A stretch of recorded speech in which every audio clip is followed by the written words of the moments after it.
none, but it is expected of you. Your absence has already been noted. The boy means nothing to me. And I can't stand the wailing of women.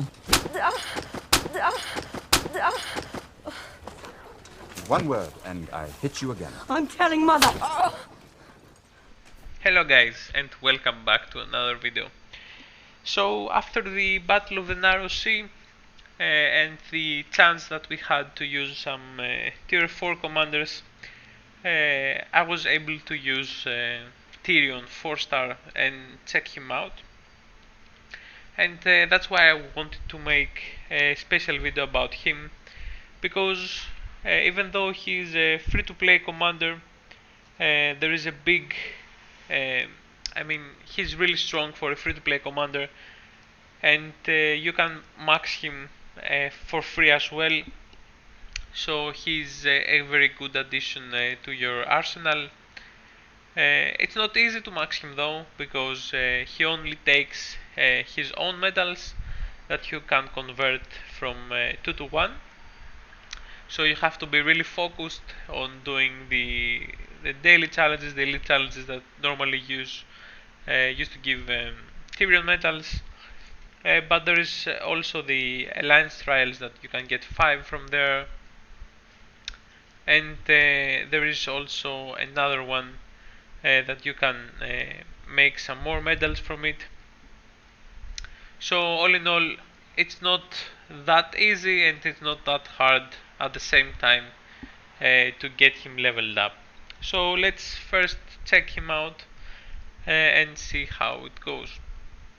So firstly, the good thing that Tyrion has is the research speed up increased by 40% on the max level, which when you're at a certain stage of the game, especially at the start, that you need to research your tier 3, tier 4 troops and your iron defense and so on, 40% research speed is going to be really useful, and it's going to save you a lot of speed ups on the long run for sure.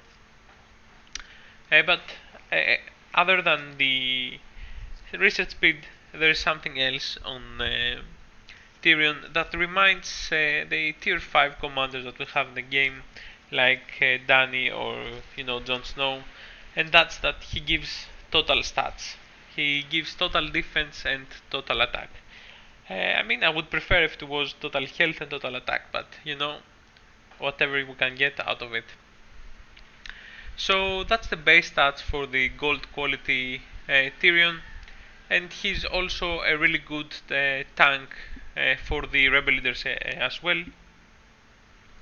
He's really useful for tanking in the middle front on against spear commanders, and he also gives some attack and defense stats to your troops. So that's also a nice bonus for him to have him in your arsenal.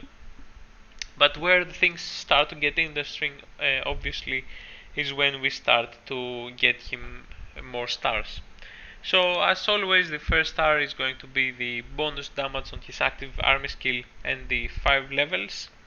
The second one is the friendship star increase by 1, his cooldown reduction on active skill, and another 5 levels. Regarding the tavern and the friendship star increase by 1, he's not the commander that you focus on maxing first, but definitely you can get him up there because combat rate is really good, and some passive speed ups and gold obviously doesn't hurt. And since he takes wine and drinks, it's something that you don't really use for other commanders, so you can use it there for sure. So we're moving on his third star. No, sorry. Yeah. Moving on his third star is going to be the increasement of his base stats by 1.6 times.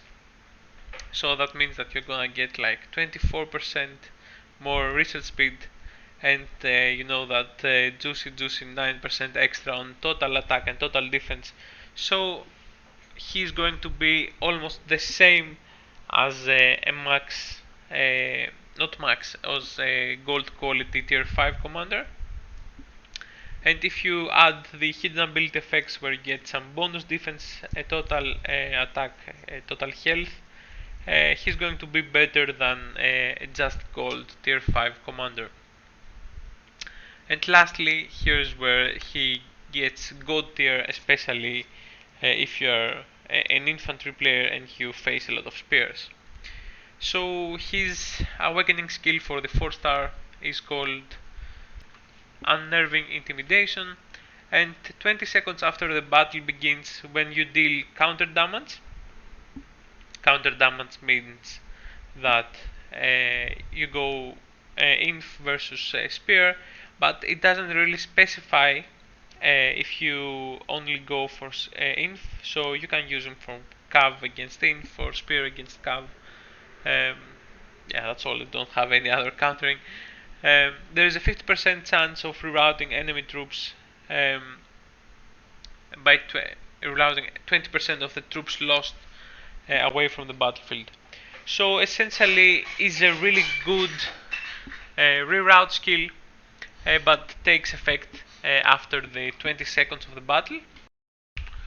So you're gonna ask me, is that really strong? I would say not really strong, but I think that 20% of the troops died. It's more than a reroute skill that gonna remove at the start. So essentially, if you are winning, you are gonna get even stronger after the 20th second of the battle. So in my opinion, it's really good, but it's definitely situational, because you are not always gonna be able to counter damage. But if you are sure that you are going to counter, it's a really good skill to have. And definitely, if you have a reroute skill on your dragon as well, it's gonna stack and deal more and more reroute on the enemy. So I think that's everything on Tyrion. He's a very well all-rounded commander, especially because he's a total stats commander, so you can use him pretty much with everything. Your spears, your bow. I mean, your bow, no, it's not really useful with bow because it doesn't counter anything. But all the other three formations, the inf, cav or spear, is really good to use him because you are going to do some counter damage. So that's about everything on Tyrion. I hope you really liked it. I will say that try to get him as far as you can, because one day I think he's gonna be even stronger, and I really use him on rebel kills as well. So that's another big thing for Tyrion, to get him on the higher level. So thanks for watching, guys, and I see you on the next one. I'm waiting and always hesitating. Kryptonite desires set my heart afire.